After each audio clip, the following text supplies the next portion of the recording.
Let's queer up drag culture. From LGBTQ plus news partner Pink News and writer Amelia Hansford.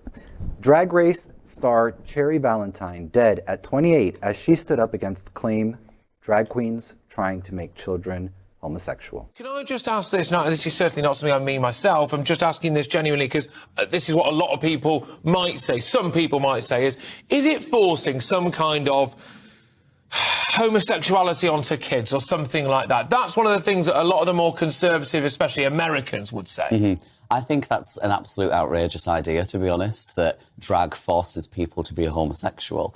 And like she's just mentioned, sex and gender are completely different things. They really are. Sex, like myself, I can only go off my own opinions, but I'm a man. That's my sex. But my gender is so fluid, and sometimes I feel more feminine, sometimes I feel more masculine. And I think drag allows people, and especially children when they're growing up, to really just help them navigate it all, because we are being thrown things like phrases, we're being thrown new words constantly all the time.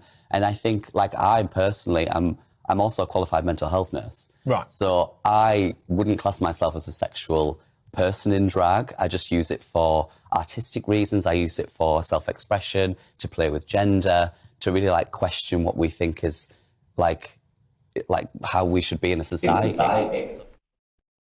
The queer community lost a gem last week when a drag icon whose real name was George Ward tragically passed away at just 28 years old.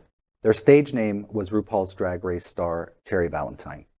Stars including Cheryl Hole paid tribute to Ward. He described Ward as a talented and beautiful person, while others recalled the work Ward did as a mental health advocate since qualifying in 2015. In June, Ward participated in a debate on GB News where they expertly outlined why claiming that drag is blanketly inappropriate for children is really silly.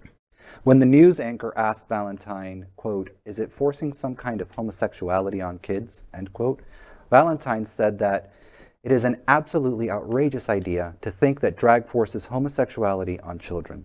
Valentine continues by saying that sex and gender are two different things, and drag allows children to navigate through all the emotions, labels, and phases that might be thrown at them while growing up. Find more at pinknews.co.uk.